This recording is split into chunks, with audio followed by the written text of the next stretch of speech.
Dear Journal, does everything in the world stand to be fixed? Come to think of it, is every pony so imperfect that they necessitate guardian angels such as myself to fly to their rescue?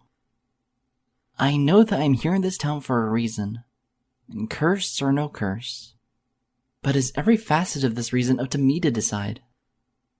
Am I a pawn or a master of this bizarre fate I've been forced to live through? Assuming that my destiny is designed by reason or fate, suggests a perfect world.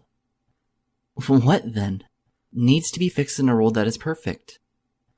Would blemished things go out of their way and ask to be attended to? In attempting to find structure and order in my life, I've struggled to map out the rationality of everything that I observe. There is something noble to such a quest, but is such a quest also divine? There is nothing good about trying to force a pony or a thing to fly a certain way. I didn't always realize this. Such lessons have come close to burning me in the end. Luckily, I've come out of such endeavors with my limbs and mane intact. I could only wish the same about my sanity. Sometimes the most beautiful, most serene, most perfect things in life perform their dance in a drunken fashion.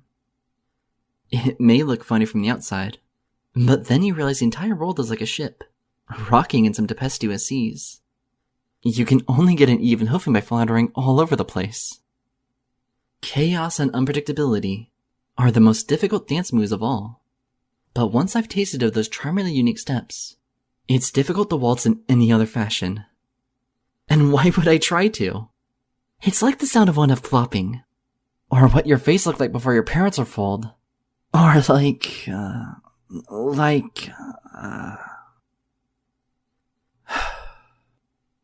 You know what? Let's just get to the part where stuff happens.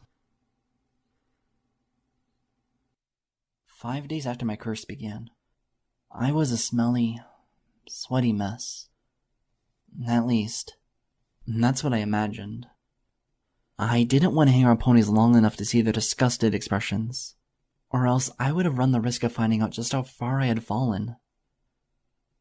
Besides, every time I witnessed those citizens drawing blanks, and felt the cold of the curse kicking in, a little part of me died inside. It was the same little part of me that I was attempting to salvage, ever since the day a kindly stallion taught me down from the edge, of Ponyville's town hall building. With great courage, I explored my new life of imprisonment. All I had to my name was my golden lyre, and a threadbare saddlebag full of pointless things. I carried several bits with me, of course, but almost all of them had disappeared in my first floundering attempts to buy food at restaurants, or rent rooms at hotels, only to have amnesiac waiters and bellhops kick me out of such establishments, in confused anger. So it was that I was ordered to walk in the streets of Ponyville alone, wandering aimlessly, lacking sleep and food and sanity. I tried to meditate on the stallion's words. I tried to construct a beacon of hope for me to follow in my mind. I was marching after the trailing fumes of a mad pony's lunatic dream, and yet it was hardly enough to fill my stomach. That's how I found myself rummaging through a trash can in the middle of the park, just northeast of Ponyville. I bit my lip as I fumbled through the shameful task, wondering how I'd come to such a point of ugly desperation. Regardless, I had to press on. I had to find something to nourish me. I had to live for another day in that cold and forgetful world. And after that, then what? What was I aiming for? What was my goal in this nightmarish void of a town where I couldn't afford food, a home, a friend, or a future? I couldn't think. I couldn't sleep. I couldn't smile. I couldn't... No? She said. Her pink hooves digging through her side of the trash can. I'm not seeing it either. I muttered at the thought. Then I realized that the voice didn't belong to my thoughts. It was way too... chirpy. Blinking, I glanced up, only to have a pair of blue eyes brightly engulfing my emaciated reflection.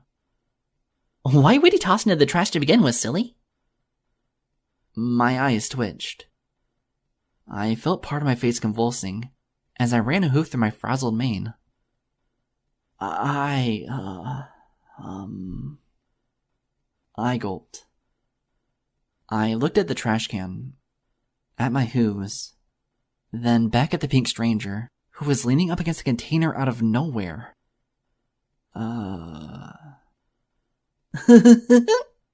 She giggled with a snort. You look like a pony needs help finding your voice. My voice? How could you lose your voice in the trash can anyways? She took a deep breath and shoved her fuzzy head neck deep into the receptacle. Her voice echoed. I usually keep mine in my throat, unless I'm singing, in which case I like it way better in other ponies' ears. Hey, you didn't lose an ear, did you? I hear some ponies like to carry ears around. Ears of corn, that is. Say! She stuck her head back up. A banana peel and a soiled diaper formed a tiara atop her cranium. Is that why you don't talk? You're always yelling at the crows so you can shoo 'em away from the corn rows on your farm. Who said I couldn't talk? Oh well, now I'm confused. Her face scrunched up as she tilted her head up in thought. The garbage collecting on her cranium fell sloppily to the park's path, and she scratched her chin. What pony in her good mind would want crows to eat up all her corn? Ow! She smiled wide. You're looking for your scarecrow! Of course! But... She squinted down at the garbage can. How could you fit a scarecrow in there? Maybe you cut up into tiny pieces. Turn them into scare flies. I think I need to be going. I winced and started to backtrot away. Hey! She reached a hoof out and held me in place. Don't be ashamed. You're not the only pony that hides stuff all around the place in case of an emergency. She dashed towards the nearby tree and reached into a crook of branches. Take me, for example. She dashed back my way. Here, have a ball. I gasped as I found myself grasping a rubber spear in my starving hooves. What's this? Ponies used to think I was weird for leaving balls all around town. When I first met Rainbow Dash, I told her that before I got smart about it, I just carry them around in my mouth. Then she started laughing for some reason. Considering how many that like ponies bounced off her face, you think Dashy could relate. Hey, I know you. You do? I shuddered. Memories of arranging a surprise party for Twilight flashed through my head. Even colder memories of being the only pony to remember that arrangement practically killed me. I had seen these blue eyes before. The look of joy in this pony's face was like a cold iceberg, dragging me down into the horrific depths of yesterday. Never mind. I really need to get going. You can have this trash can. Me in a trash can? Blech! Pinkie Pie made a face. What kind of a fun party is that? I gave her a double take. I had been cold, hungry, and delirious. Suddenly, I was curious. Party? Do you remember? Of course I remember how to party. The day I got my cutie mark, I told myself, Pinkie, from here on out, you're gonna do two things every morning. You're gonna use the outhouse and then throw parties. Well, needless to say, my family and I had to shampoo the carpet for a few years, so guess what my career choice was? No, I mean, do you remember me? I asked. From the other day. Just before the summer sun celebration. Pinkie Pie giggled and rolled her eyes. Oh, girl, don't be so silly. It's a celebration. I talked to all sorts of ponies before and after. It's 'cause I'm setting up so much stuff, you see. So please forgive me if I forgot your name. But... No. Wait, let me guess. Pinkie Pie scrunched her face up dramatically and thought. Minty. No. How about Sudsy? On account of how shiny your mane is. No? Gato. Nah. Doesn't sound like you've ever been to Madrid. I cleared my throat and muttered. It's Lyra. Heartstrings? She added. My breath left me. I gazed at her with quivering eyes. Why, yes. I felt tears forming along the edges. Yes, it is. Ow. Well, if you were named Cheese Strings, then why would you look like you haven't anything to eat in a while? She grasped me in a sisterly embrace. Hop along, Lyra. Let's get to baking. Baking? Uh-huh. She tugged me along towards the center of town. That's one way to fill you up, don't you think? You work at a bakery? Oh, you didn't know? Pinkie Pie howled to the air. Your flank better call some pony. No, really. Try it this way. Delicious morsels await, my merry mare of mint. There was this filly I grew up with. She was younger than me. Sorta looked up to me, you know. We did our first work together. Worked our way out of the rock fields. Things were good. We made the most of it. During housewarming, we ran gingerbread into Tarantrot. Made a fortune. As much as any pony, I loved her and trusted her. Later on, she and I dealed to build a city out of a desert stopover for guard ponies on the way to Canterlot. And that kid's name was Mare Green, and the city she invented was Las Pegasus. This was a great pony. A pony of vision and guts. And there isn't even a plaque, or a signpost, or a statue of her in that town. Someone put a cupcake through her eye. No pony knows who gave the order. When I heard it, I wasn't angry. I knew Mare. I knew she was headstrong, talking loud, saying stupid things. So when she turned up all covered in frosting, I let it go. And I said to myself, this is the baking we've chosen. I didn't ask who gave the order, because it had nothing to do with baking. I fidgeted, wearing an apron, my forelimbs elbow deep in bread and cupcake mix. I stood in the center of the kitchen to sugar cube corner, delighted to be around so many warm ovens, but vexed to be at the awkward end of Pinkie's monologue. Why are you telling me all this? Come to think of it, I'm not so sure.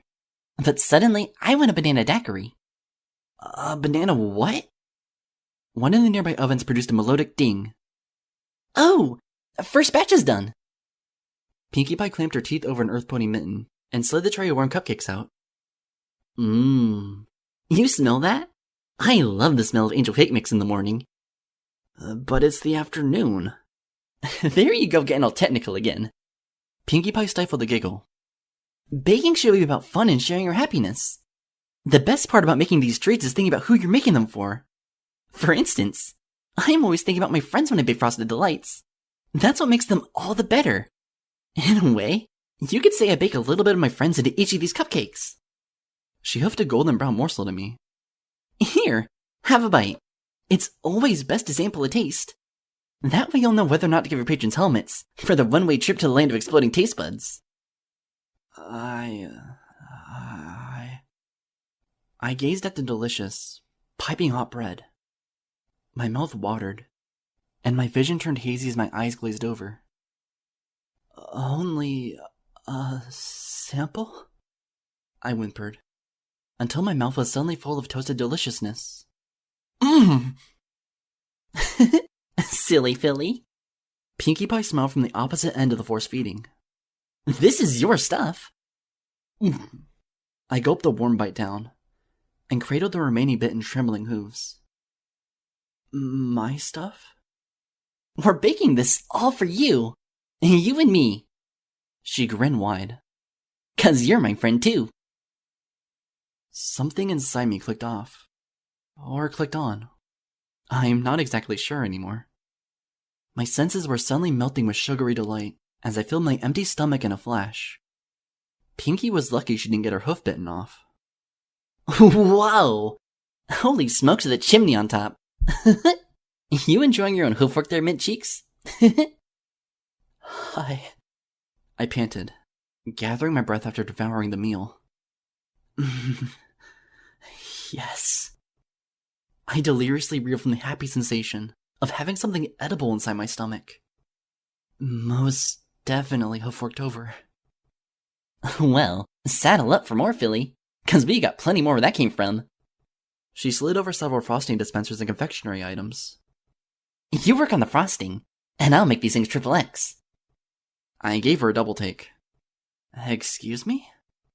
She snorted back a giggle and rattled a jar of rainbow-colored candies. Extra, extra, extra sprinkles. Oh.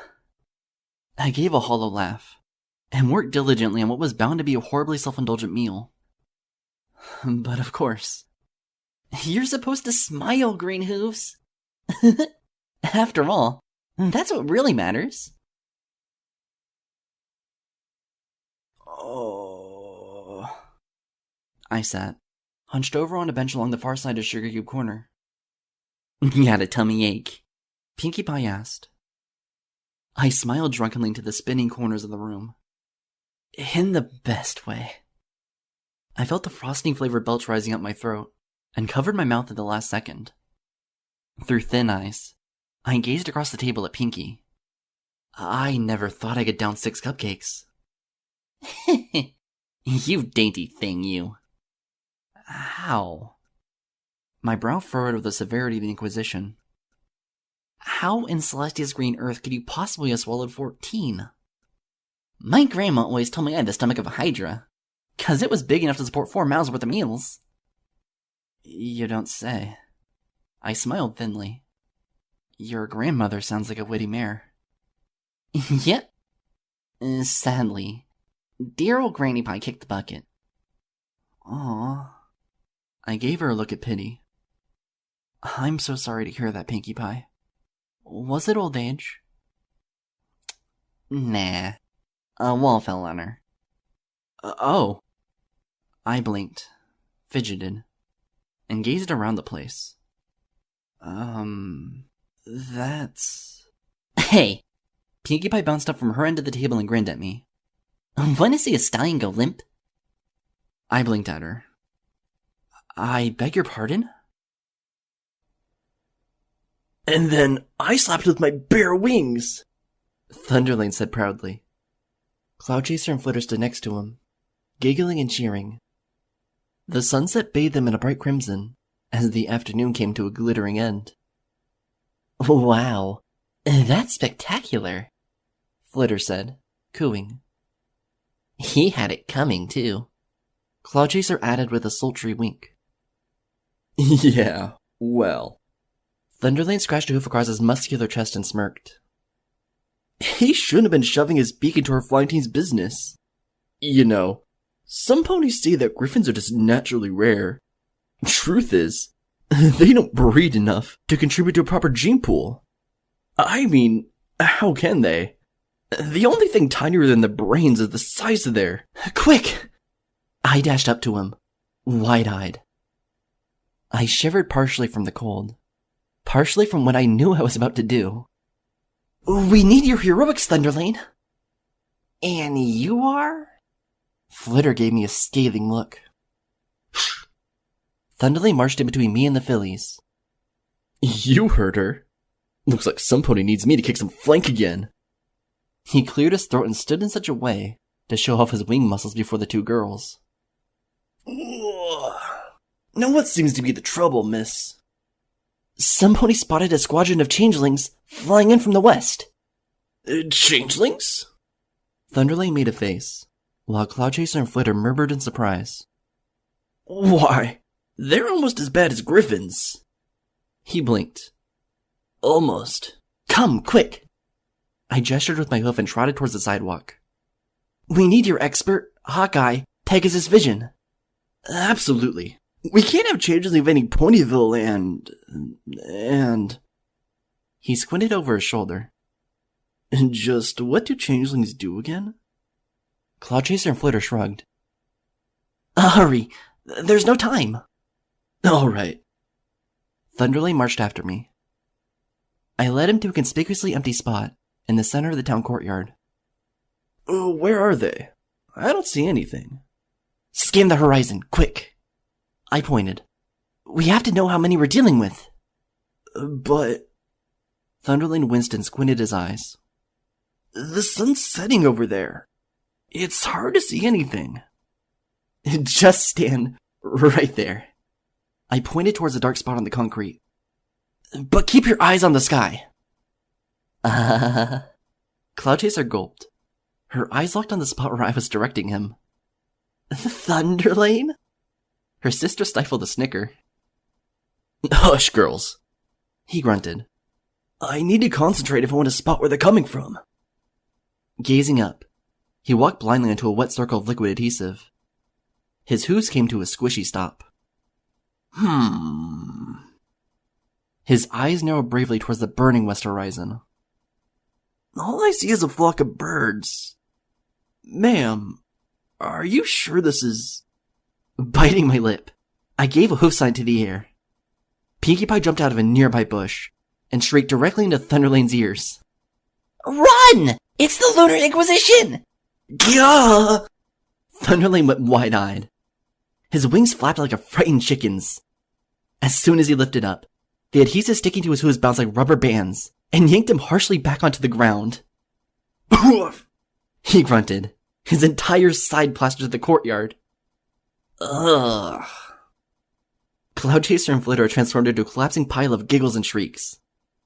Pinkie Pie snorted and fell back, kicking at the air as hysterics took over.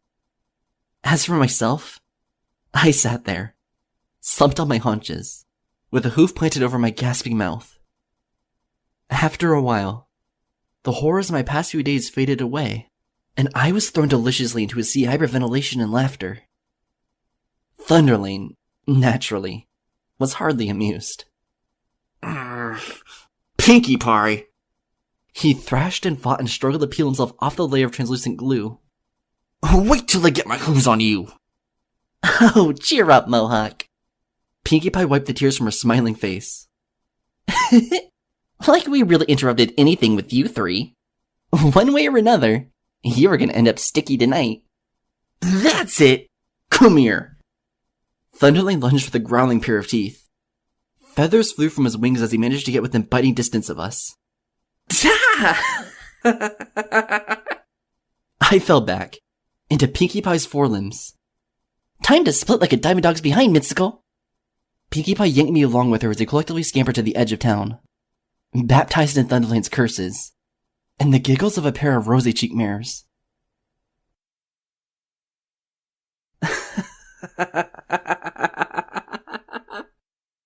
I laughed, almost tripping over a random tree root jutting across the forested path.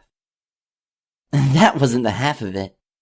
Pinkie Pie bounced happily alongside me in the settling twilight of the day. Then he tried to make her feel bad by saying, I bet the reason you never condition your mane is because no stallion wants to get close enough to smell it. And then Rainbow Dash said, the real reason they call you Thunderlane is because of what happens after you eat too many chimichangas. Because that isn't the weather team making all that noise on a Wednesday afternoon after dinner. Real thunder would have lightning to it. Then, of course, he got mad.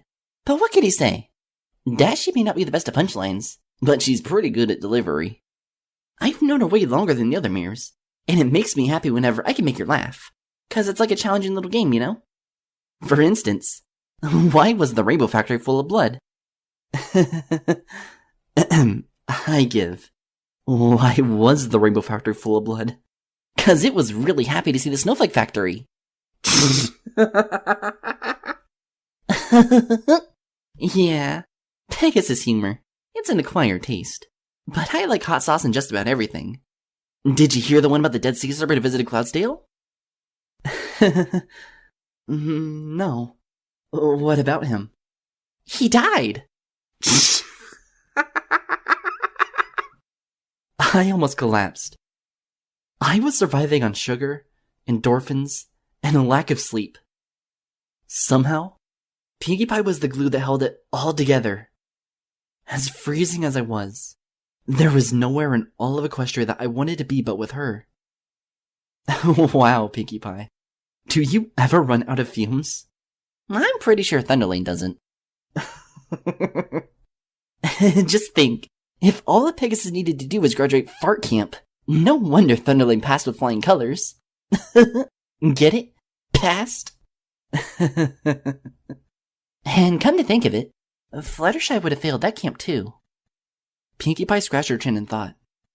Makes you wonder if there's an alternate world out there. A dimension not only of sight and sound, but of methane. Ooh, I gazed up. My cheeks sore from smiling. Say, it's getting pretty dark, isn't it? Ew, I hate dark. Dark never writes home to Mama. She grinned mischievously and grabbed me by the saddlebag. Let's do something about dark, shall we? Like what? Whoa! I gasped as I was yanked off towards the park, where we met several hours earlier. The next firework flew high into the air, scraped the starry sky, and then exploded overhead in a dazzling array of bright, sparkling colors. I gasped in delight from where I sat in the center of the field. Pinkie Pie, meanwhile, was jumping for joy and pumping a forelimb into the air. Booyah! Take that, Dark! You gigantic expanse of philosophical ennui and loathing! She grinned at me like a wild horse, while her teeth lit up in strawberry reds, yellows, and blues. I don't care what Twilight says about Natesy. That old stallion was full of it. As far as I'm concerned, the longer you stare into the abyss giggles into you. I smiled and hoofed her another firework. I imagine you're a lot deeper than ponies give you credit for, Pinkie. I love deep dish pies, especially pumpkin. I wish it was fall already so I could add candy corn to sprinkles. What do you think? I think you're high. You know what else is high? Pinkie Pie gave a pyromaniacal smirk and lit the fireworks fuse. Explosions! The rocket twirled skyward, banked a little to the north, and died in a flowery burst of bright golds and yellows. I let myself fall back into the grass and basked in the darting streams of light and flame above me. The world was suddenly warm and delightful again. This was because all my fears had melted away. I hugged myself and squirmed back into the grass, delighting in the touch and texture of everything. Why had I let despair consume me so swiftly over the last couple of days? I should have known better. If only I had been patient, calm, and serene, then this situation would have passed by a lot more smoothly. Of course this curse was only a passing thing. What else would it have been? The only permanent thing in this world was death, and Pinkie Pie taught me that I was anything but dead. It's funny, I said. Pinkie Pie giggled. You're gonna have to be a little more specific, Mintmere. I rolled over and smiled at her, in the glow of another bursting firework. I was so certain that no pony would remember me. Everything that happened after I met Nightmare Moon was so bleak and frightening. It's kind of scary to think how easily I would have given into hopelessness. But today, Pinkie Pie, today is one of the best days I've ever had. I owe it to you for showing me that all is not lost. Really? Pinkie Pie grinned as she lit another firework. You owe it all to me? Yes. Thank you so very much for bringing me back to my senses. I hugged myself tighter and closed my eyes with a contented smile. I can already see my mom and dad now. They must be worried sick about me. I should buy a ticket for the first train to Canterlot in the morning. Well, I'm glad you had a really good day today. Pinkie Pie's voice said over the hissing of a lit fuse. I really wish I had spent it with you. I giggled. But you did, and I couldn't be happier. I swear, it's like I can't stop smiling. Well, cool. I like making ponies smile. Especially ones I've only just met. I felt my heart sinking. Something wasn't right. My eyes fluttered open, while my brow furrowed in horrid suspicion. Slowly, I sat up, utterly ignoring the bright burst of color above us. Wait a second. What What exactly do you mean by only just met? Well, you seem like a swell pony to hang out with, Mintstain. My lips hung open. I blinked several times and lisped forth, Lyra. I gulped, then repeated, My name is Lyra. Heartstrings? I slowly nodded, squinting. Yeah. Well, if you're named Cheese Strings, then why would you look like you haven't anything to eat in a while? But I did. We did. I gulped, the shivers doubling, tripling with each bursting second like the fireworks above us. We baked cupcakes together, remember? Cupcakes. Pinkie Pie practically drooled. I could so go for some of those right now, with extra, extra, extra sprinkles. Her blue eyes lit up as yet another passing thought bulleted through her brain. Hey, did you ever hear the story about Mayor Green? Oh, wait. You... I shook my head and stood up. My breath was coming out in fervent little pants. You mean to tell me that you don't remember? Remember who? Mayor Green? Hey, what happens in Las Pegasus stays in Las Pegasus. But I never forget an old friend. Where else did I stick a cupcake in my eye? No, I meant us. You and me. Don't you remember the cupcakes? Or pranking Thunderlane? Or a walk through the forest? Or our coming here? Hey, fireworks is always meant to be a joy to company. Pinkie Pie beamed as she fired another one off. I'm sure a sugar happy came along, or else I'd feel awfully silly blowing up the night sky on my lonesome. She cooed at a bright burst of rainbow colors high above. Ooh, so flowery. This... I seethed and ran a hoof over my head, before practically pulling my mane out by the roots. My body quivered upon the breaking point. Finally, I squeaked. I gotta go. Huh? Pinkie Pie flashed me a surprised glance. Aw, but you just got here. No. Don't you want to hang out and look at the pretty fireworks? No! I shouted, hissed, and fought a wave of sobs rising up my throat. I'm sorry, but I have to go.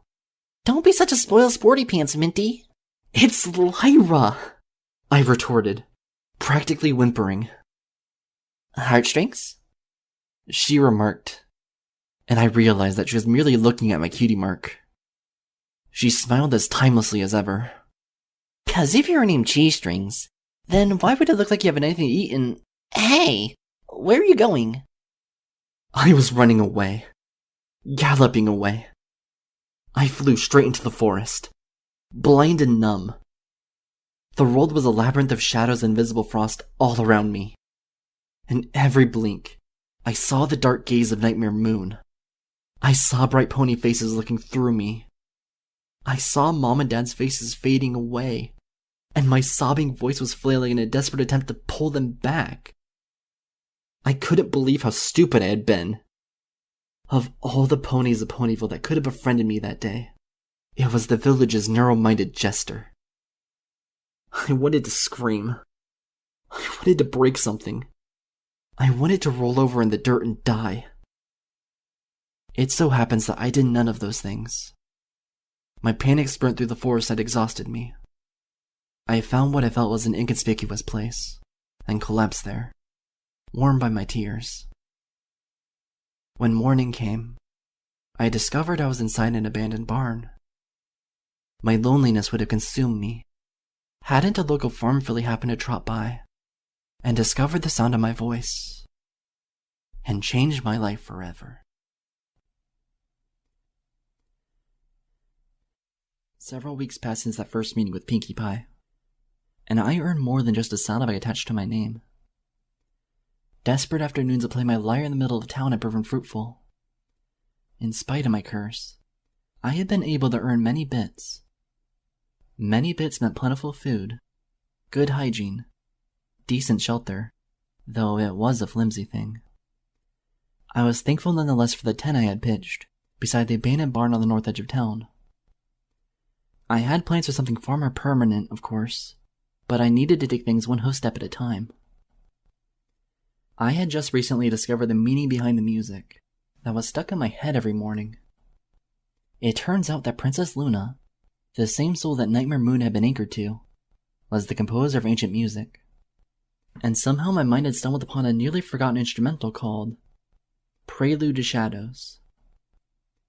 When I had finally written the notes down and performed the piece in full, there was an unexpected psychological effect.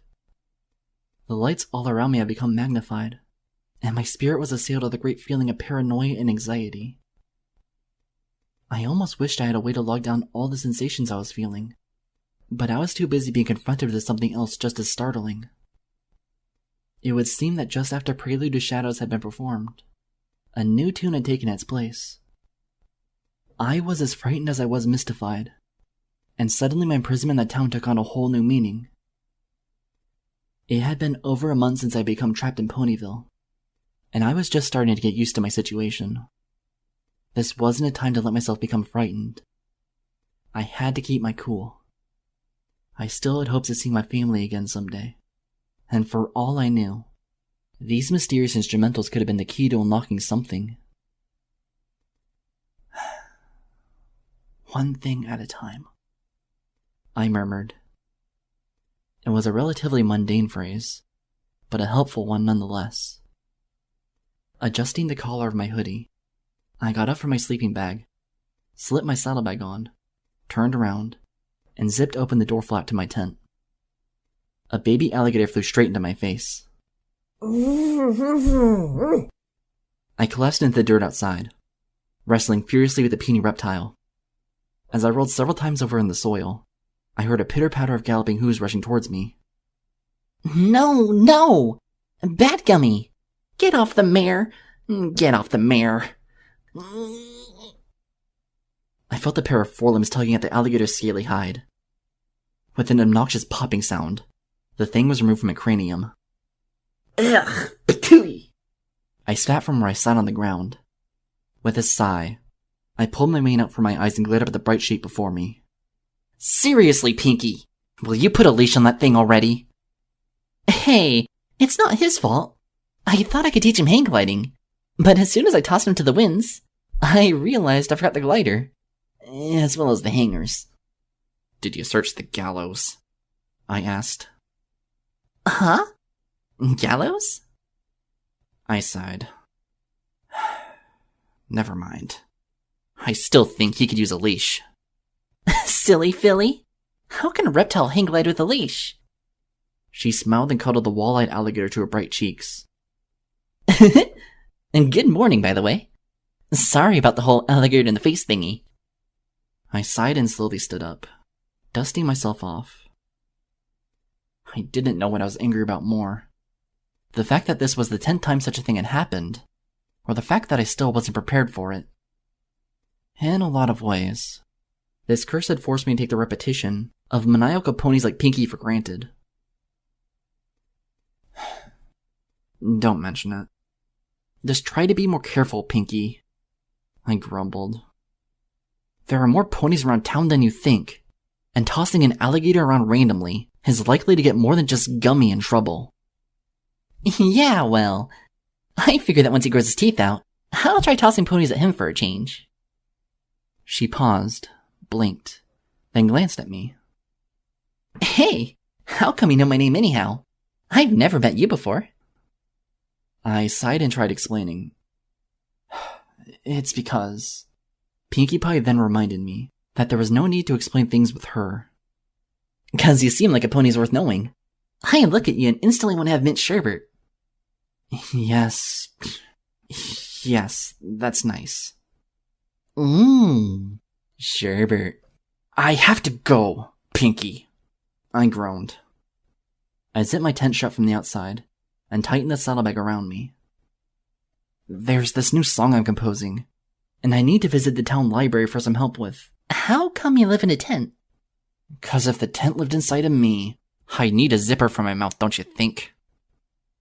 I knew that would make her giggle. I hoped it was enough to keep her occupied, as I made a hasty retreat. This morning, however, she paused halfway through rolling in the dirt with her laughter. Hey! The library! That reminds me, I'm baking muffins for Twilight. I could use a helping hoof. I shuddered. I tried each and every day to forget about the first time I took up an offer to bake anything. It had been several weeks since our day together, and already I was trying to become a stronger pony. A better pony. Pinky's presence only served to remind me just how far I had yet to go. Sorry, but I'm a little busy. Too busy for blueberry muffins? Why, we can't have that, miss. Lyra, I muttered. I immediately wished I hadn't. Let me guess. Heartstrings? 'Cause if her name was... And I hate cheese! I added with a frown. Almost as much as I hate... I blinked, then squinted. Now what are you doing? She was balanced on one hoof, her head utterly inverted. Has any pony ever told you that if they look at your cutie mark upside down, it looks like a tiny cartoon ghost from an arcade game? It does not! I barked. I blinked. I gazed curiously back at my flank. Anywho...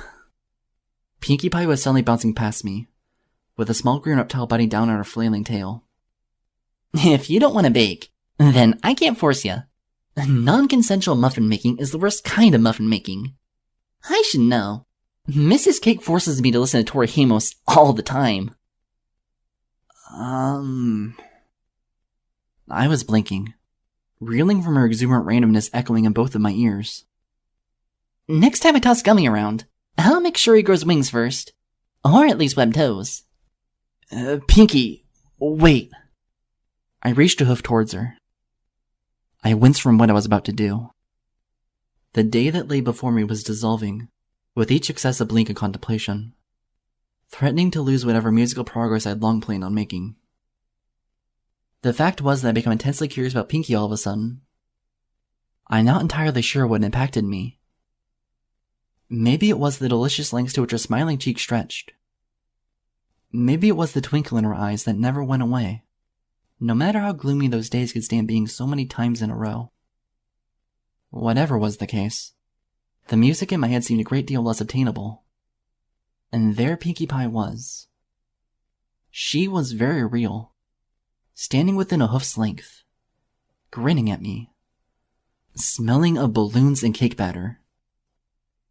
My life had become a strange prison, framed by accidents, a bridge by happenstance. There, bouncing in front of me, I had what could only be an opportunity to seize every bitter inch of my predicament and sum it all up with a smile, even if I had to steal that smile. I've changed my mind. My vocal cords eventually forced through. I would love to do some baking with you. Really?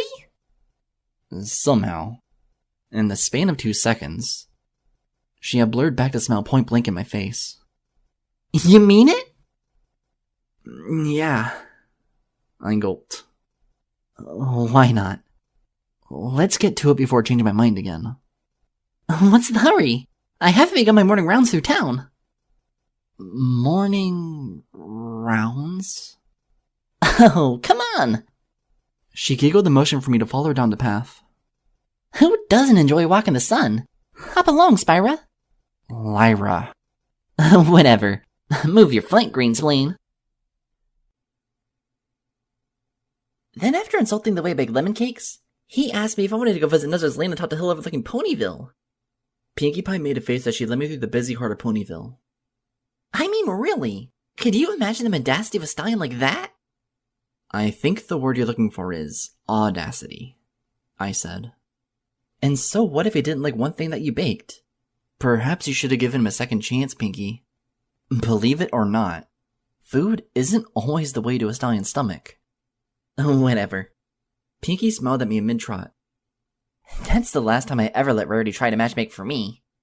Oh, darling. You and Pokey Pierce would make the most exquisite pair. Yeah, right. I swear, if Simpony put the two of us onto a ship, an iceberg had better hit us. I smiled momentarily. Well, I'm glad you respect yourself enough to at least admit such. Unlike what popular culture wants us to think, we mares are not all bound to be hopeless romantics. I nearly ran into a tulip being held right in front of me. "Good morning to you, Angel," said a charming voice, attached to a charming face, framed with soft blue eyes, a sapphiric mane, and a handsome smile. I blinked. I plucked the tulip from his grasp and stirred where I stood. The stranger smiled, gave a bow, and trotted off towards the gardening wagon. What's his deal? Pinky said with a blank expression. I glanced at him, at the tulip, then cleared my throat. I felt my cheeks burning as I tossed the flower away while no pony was looking. I have no idea. We both marched ahead, during which I rediscovered the strength to speak to her evenly. Tell me, Pinky. Does it bother you that I'm a stranger? No more than it would bother me if you're a manticore. Isn't that kind of a dangerous philosophy to live by? Who lives by philosophies, really? She hummed pleasantly as her bouncing trot led us towards the heart of Ponyville. At least with baking, you know you can feed some pony. She turned and waved at a bearded stallion. Hey, Ace! How's the tennis elbow? I continued. Because you can never know if a stranger might mean you ill will or... And just remember, you have 3 more elbows where that came from. Pinkie Pie shouted towards the stallion with a giggle. So don't give up on the dream. His voice chuckled in the distance. Pinky, I frowned. Are you listening to a word I'm... Hey, Cheerilee. How are the students blooming? Like an onion? A passing mare smiled at us. Just as delightfully as ever, Miss Pie. Good. Let me know if you're enrolled for kindergarten again. I could sure go for some nap time right about now. Pinkie Pie smiled my way. Cheerilee's best pony. Don't you agree? Do you ever juggle less than 3 conversations at a given time? I asked her. Oh, oops. She smiled nervously. Sorry, Gyra. Lyra. And what are you sorry about?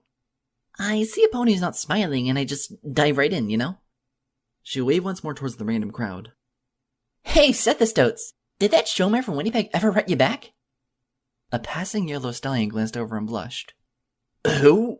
What? He crashed smack dab into an apple cart. Ouch! Dang it! Pinky winked at me and whispered. That one gets distracted too easily. He's not the only one. I stared firmly into her eyes. Don't you think that life is too fragile and important to take everything in levity? What if something bad happens, and the last thing ponies around you want to do is smile? What do you do then? Are you even prepared for that, Pinky? Ugh, is this a lecture? Pinkie Pie snickered. Mr. Kick is giving me those all the time. Or at least I think he is. It's hard to tell when he's being serious or not. You ever seen that neck of his? I swear he's 1/3 giraffe. I just think that, at your age and with the part you play in Ponyville's social structure, you could stand to be a little more. Because giraffes live all over Equestria before Chancellor putting its pilgrimage to Central Valley. Disease is a sad thing, isn't it? Whatever. So long as they're happy with their casinos today. Pinky! Would it kill you to pay some attention? Not half as much as it, give birth to you to stop being so serious. She snorted, then grinned at me. Seriously, Leela, you're starting to sound like a robot butterfly. She hoofed me a golden tulip. Here, you dropped this.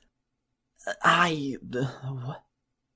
I did a double take, being awkwardly reacquainted with the gentle coldest gesture. I felt my cheeks burning once again, as I stopped dead in my tracks. How? Where? Don't get too far behind! Pinkie Pie shouted from where she was bouncing, towards the entrance to Sugar Cube Corner. I know this isn't the running of Lyra, but we got some muffins to get to. Hurry up.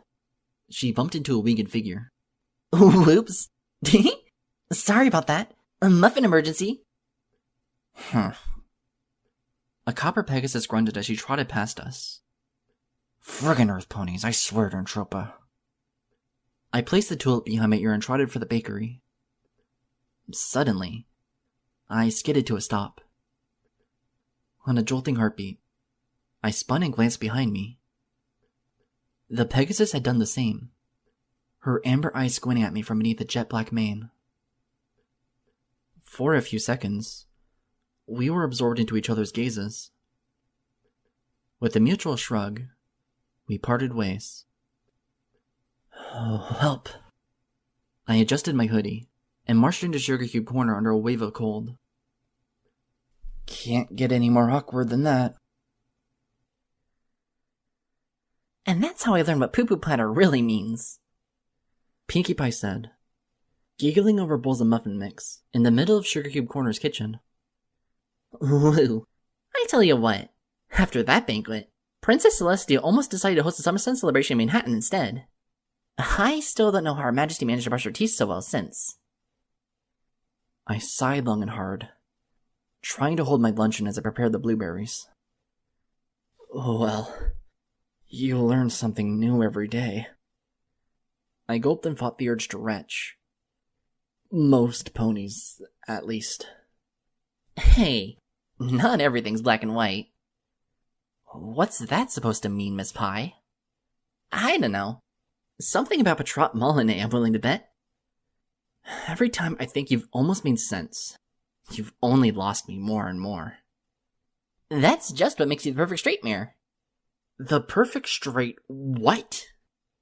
You know, like Stallion and Ollie, Lewis and Martine, Abbott and Costello.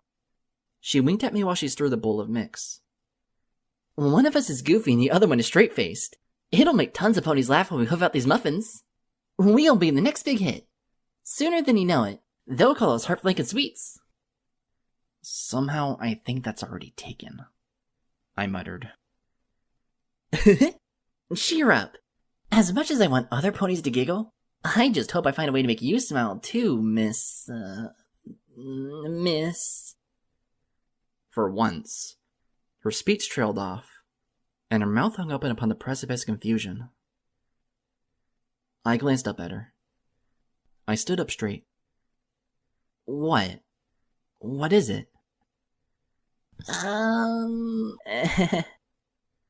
She bit her lip, blushing. I'm told that I draw blanks a lot. I'm just not used to feeling it when it happens. You don't know my name, do you? I asked, leaning forward eagerly. You've forgotten me. Just now? Well... I came here, to bake muffins. And you... Freeze! I shouted. Several dozen blueberries fell to the tile floor as I leaned forward through the cold and grasped her shoulders. Stop right there. Think hard, Miss Pie. I'm trying to remember your... Don't try, I exclaimed. I gulped and asked in a gentle voice. I just need you to describe it. Describe what? I bit my lip and murmured. What are you feeling right now? What is this curse doing to you? Curse? Doesn't it strike you weird that you're standing in the presence of a pony you don't recall ever having met before? I asked her, searching her eyes for the meaning to something that had been troubling me for several restless nights in a row. Do you get the feeling that though my face and voice is utterly new to your mind, I'm somehow familiar? I've somehow spoken to you before? Or is it all a total blur? I feel... Please, I whispered, my voice wavering painfully. I gazed at her even harder. This is very important to me. I need to know what's happening to you. I need to know why things are the way they are.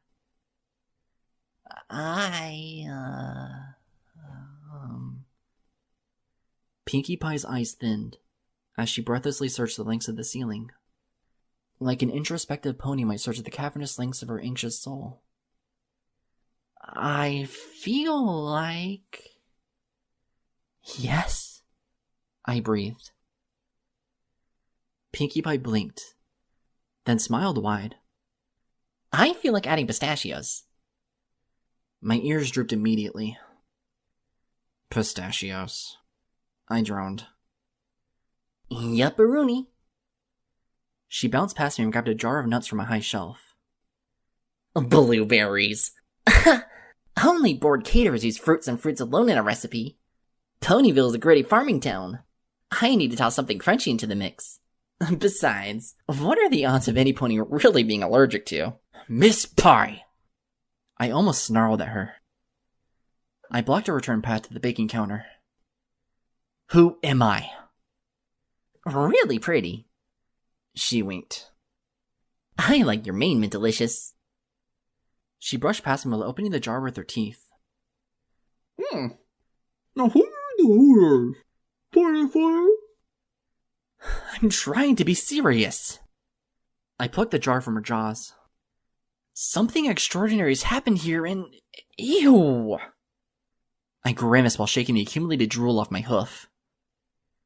I placed the wet jar of nuts down and stared at Pinkie again. I've been here for the past hour and a half, and yet suddenly it's like I haven't been here at all. What would you say if I told you that I could describe everything that's happened since we met in my tent just north of town? We met at a tent? Yes! You tossed gummy into my face! Huh. Well, I was probably trying to teach him how to hang glide. She smirked at me. Zay, do you know where I might find a glider around here? Or some hangers? Pinkie! I grasped her shoulders and almost yelled. This is not about you, me, and Gummy. Pfft, duh. Two's company. Three's a crowd. Doesn't it bother you that you don't even know my name? So? What's in a name? Everything! I'm Lyra Heartstrings. You don't say. Pinkie grinned wide. 'Cause if your name was... I swear, if you so much as mention cheese again, I'm going to... Your pony looks like she could learn a thing or two about making muffins. Pinkie giggled. Isn't that enough? No! I barked. It's not enough. We are defined as much by who we are as by the things we do. What do you call this? Your big Lyra theory. Don't play my words off like an ordinary show tune.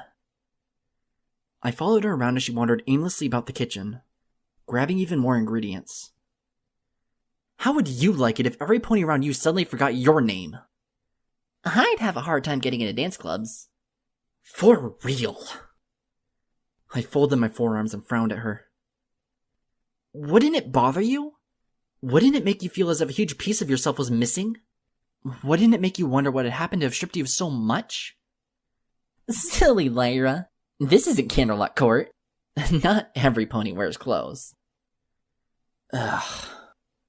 I face-huffed. Pinkie. A nice hoodie, by the way. She returned to the counter and resumed stirring. Who would have guessed you're a total flankster? You would have guessed nothing, I said. You don't know a thing about me. You're smart, well-read, have a thing for music, and like to lecture a lot. I paused, blinking. Pinkie Pie giggled. Oh, please. Mother Nature doesn't give us cutie marks at random.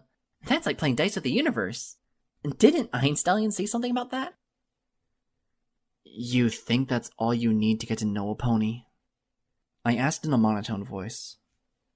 I gestured towards my flank. You see a cutie mark and guess that I'm a musician, and somehow that's enough to go by? Well... She motioned towards my flank.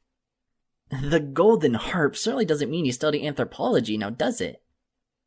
Ugh. Pinky.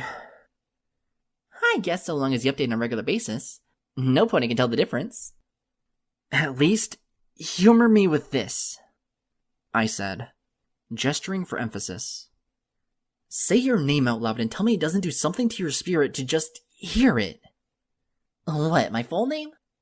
Certainly. Pinkie Pie gazed up at the ceiling, tonguing the inside of her mouth. Pinkamena Diane Pie. She paused, her eyes narrowing. Then she shook her head. Nah, just as boring as ever. I blinked crookedly at her. Yes? Something wrong? No, it's just that... I pointed, lingered, then sighed. Forget it. I slumped lethargically against the counter. I don't know why I bother. Cheer up, girl. I don't understand what all the stress is about. So what's in a name? My parents almost named me Surprise. That probably would have been cool. 'Cause then, every time I threw a pony surprise party, I'd always be celebrating myself just a teensy bit as well. But then I realized, I do that anyways. So what's it matter what a pony is called in the long run? At least a poo-poo platter has an important name, right? Well, not as much as the smell. Hey, let's finish this up. Why be wasting when you can be baking, huh? Pistachios? Fluttershy smiled and gazed over the counter at us. Why, Pinky, this is absolutely delicious. I'm tempted to bring some home so that my little squirrelies could have a bite. Would you terribly mind if I did that? Hey, these muffins didn't become free by following Winnie Wallace's charge across Hastings Bridge, Pinkie Pie exclaimed. Take as many as you like, girl. Go forth and spread the good word of blueberries and pistachios in every forest. And if a squirrel turns you away, dust off your horseshoes and go to the next cluster of trees. I swear. I muttered into my hoof as I sat slumped against our side of the front counter. Do you even hear yourself sometimes? Ew. The last time I put my mouth up to a microphone, the only good thing that came out of it was saliva. She waved at Fluttershy as she marched off, becoming one with the colorful cloud of munching ponies, across the heart of Sugar Cube Corner. Singing is only pretty when it's natural, so I never planned to do it. You never plan to do a lot of things, I'm thinking. Fluttershy's different. That Pegasus who was here just now. Pinkie Pie pointed at the yellow blur in my peripheral vision. I swear, she should totally lead a chorus. It's funny, 'cause a lot of my friends say we got the same voice. I don't hear it myself. Do you hear it? Ahem. Do, re, mi, fa.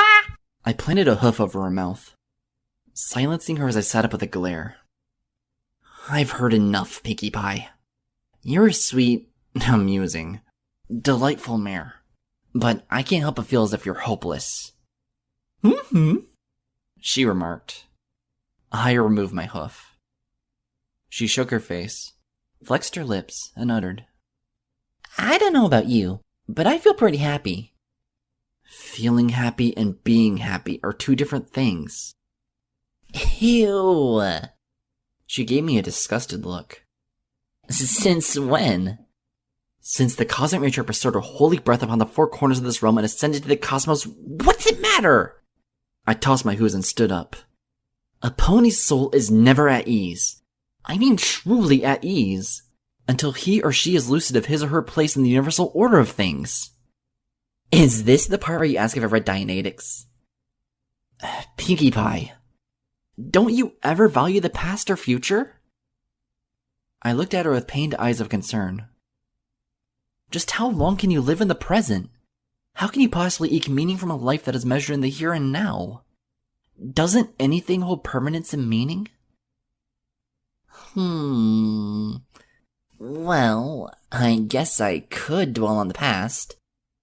If only to find out what the word eke means, she murmured. She stroked her chin in thought as 2 more ponies walked up and grabbed more muffins from the counter. You see, I didn't exactly have a lot to laugh about when I was a little filly. My family built their home in a gloomy little town built in the ravines left behind by the bone spokes of a fallen god's lifeless wings, where to laugh was a sin and the only way to measure one's worth was to labor in deadly mines from sun up to sundown. Pinky! I exclaimed, my breath leaving me as I rested a gentle hoof on her shoulder. I had no idea. Did you really? She snorted and pounded the counter. I'm just kidding. I grew up on a rock farm. Pinkie Pie! That's it. I grabbed my saddlebag and hoisted it over my flanks. I'm leaving. Don't be so down in the mouth. I'm just trying to get you to grin. At this rate, you'll get me to my grave. Oh, where are my manners? Pinkie Pie stood up next to me. Of course. You're probably wanting to be paid for helping with the muffins. I'm afraid only Mrs. and Mr. Cake handle the bits around here. But maybe you'd like a parting gift. She reached behind the counter and grabbed a purple stuffed hippo. Plushie? Miss Pie, I most assuredly do not want any plushies. Not now. Not ever. Oh, right. Plushies are so yesterday. Oh! She rummaged behind the counter. You seem like a clever pony. Here, have a book. She tossed a tome of thick binding into my grasp. I briefly juggled it, then flung it open. After a few page flips, I gazed dully at her. All the pages are blank. So, start a journal. You can write, can't you? Why would I need a... I paused in mid-speech. I gazed down as I flipped through the dead pages yet again. I never care for diaries myself. They take forever to write. Plus, just what would I put in them anyways? Pinkie Pie cleared her throat and thickly orated. Dear Journal, do you like rhetorical questions? How about rhetorical statements? I used to write rhetorical statements a lot. Then something happened and it reminded me about something else that happened, and then I decided upon being declarative. Pinkie Pie? Fluttershy said. I glanced over to see her returning to the counter. I was wondering. She quietly spoke. Could I, possibly bother you for 2 more muffins? Angel's been really good-mannered lately, and I feel as though I should give him some positive reinforcement. Fluttershy paused, leaning over to stare at me. Why, hello. Are you a friend of Pinkie's? You don't remember me from 5 minutes ago? No. I'm sorry. Should I? I slapped the book shut and gestured at Pinkie. Ha! There. You see? Who, Fluttershy? She forgot me. She'd forget her wings if they weren't attached to her sides. No offense, Fluttershy. None taken. Nice slippers used up for Gummy last week, by the way. He's starting to work on his dance step. Oh, really? Fluttershy's feathers fluttered as she smiled wide. I'd love to visit one of his ballet recitals. Yep. It's a world worth living in, when an alligator gets in touch with his feminine side. Pinkie. You. Pinkie looked up at me. Hello, you. Hey, nice book. Oh, dear Celestia. I seethed, my teeth chattering through a sudden chill. Did you forget me again, too? Pinkie Pie blinked, then smiled. Heartstrings. 'Cause if you're named Cheese Strings... Yeah, goodbye. I'd like some cheese, Fluttershy said. No pony asked you. I tripped over the counter in my hurry to leave. Arrgh. Looks like Gummy isn't the only one who needs to learn ballet. 2 voices began giggling. and it made me all the more furious that I suddenly couldn't tell them apart. The sun was setting by the time I stormed back to my tent. I fumbled with the zipper, cursing under my breath. When I finally opened the flap, I tossed myself in like a sack of potatoes, wrapped in a stone gray hoodie. I lay across my sleeping bag, sighing, basking in the toastiness of a dying summer day. I didn't realize I was hugging something to my chest until I felt the urge to look at it. It was the blank journal. Ugh. Wasted my whole day, I swear to Celestia. I tossed the empty book towards the far end of the tent and turned over. A stretch of flaxen mane hair fell over my eyes as I gazed blankly into space. I should have spent that day figuring out what this new tune was that had become stuck in my head. I should have worked on unlocking this curse, figuring out how to make a more sturdy home to live in, earning myself more bits. Anything but what I actually did spend the entire day doing. She isn't one of your pupils, is she, Mood Dancer? The world was cold and silent. Of course it was. I shivered slightly, pulling the hood over my horn and hugging my forelimbs to my chest. As my breath came out in tiny vapors, I went over the images of the day's events in my head. If I was in any other circumstance, if I was any other pony, then perhaps even a fraction of the things that Pinkie had said would have done what she always wanted to accomplish. Admittedly, I felt like smiling on a few occasions, but for some reason a frigid new part of me kept that from happening.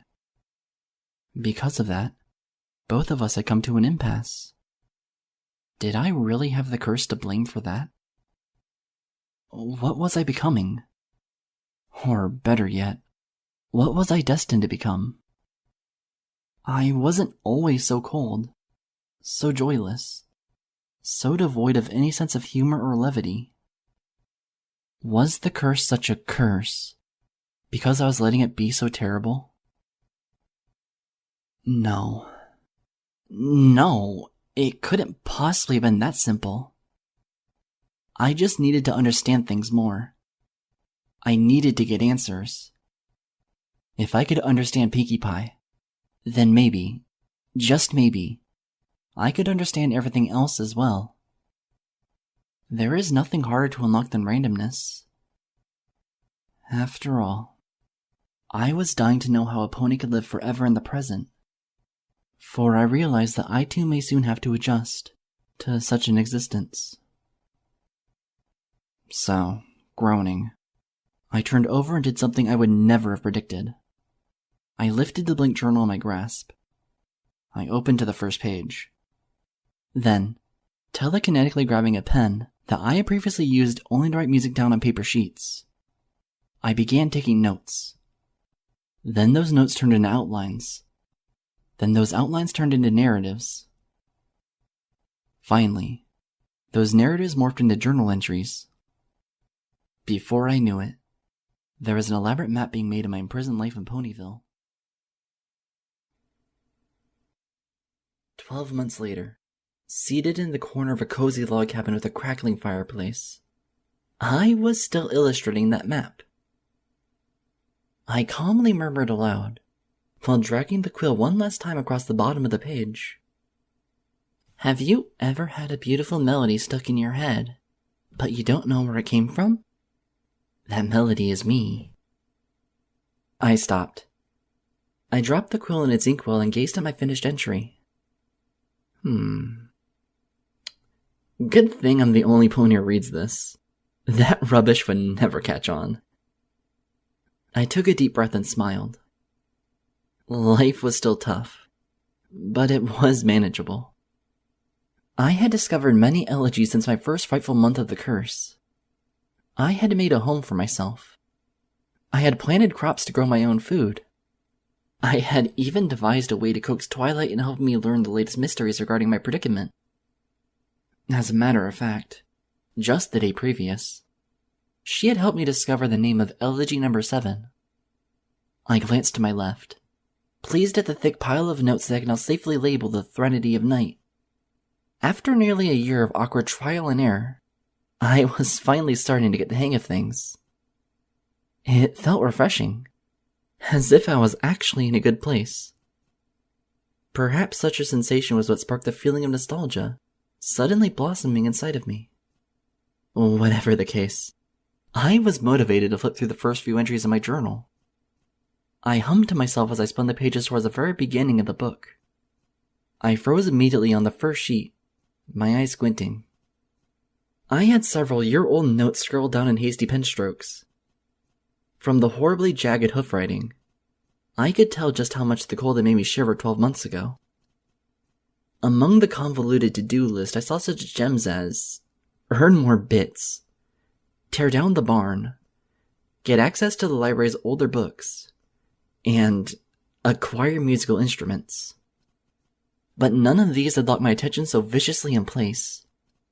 In the center of everything, with an angry line crossed through it not once, not twice, but 3 times, was a bold group of words.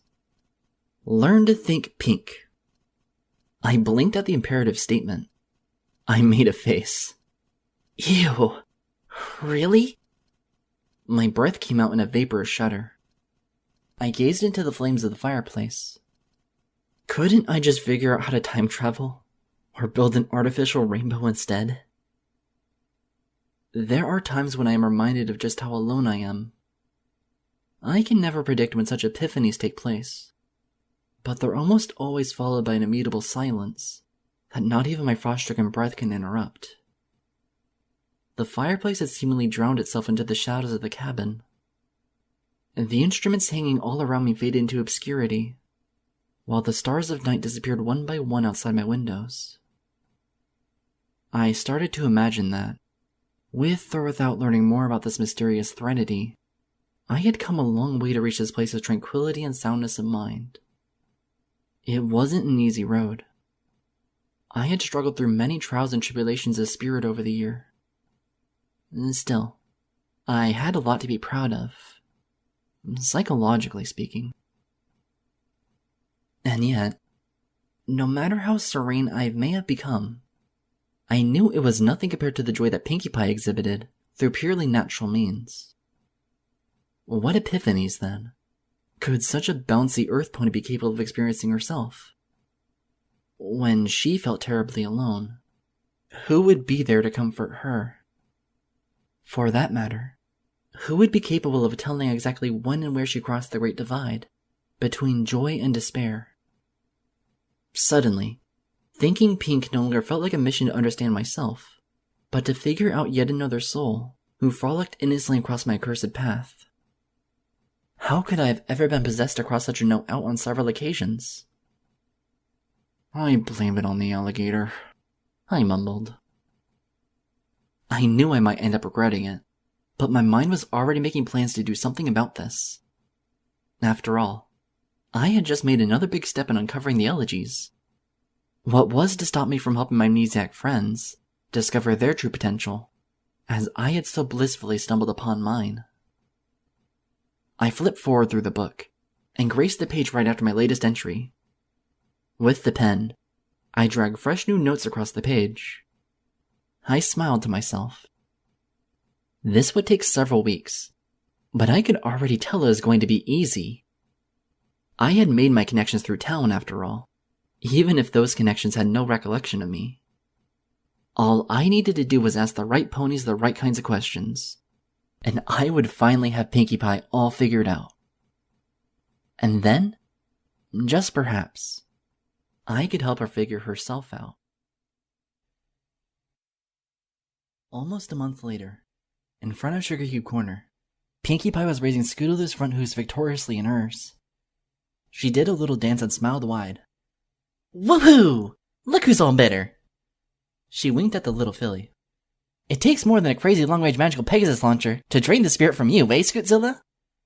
Scootaloo blushed. She stepped back from Pinkie Pie and dug a bashful hoof into the ground. Seriously, Pinkie, I'm fine. And I'm sick to death of every pony constantly celebrating and patting me on the back, like I'm some sort of national hero. So I crossed the wrong path with Doctor Who's thingamajig. Big deal. That's something I won't be doing again anytime soon.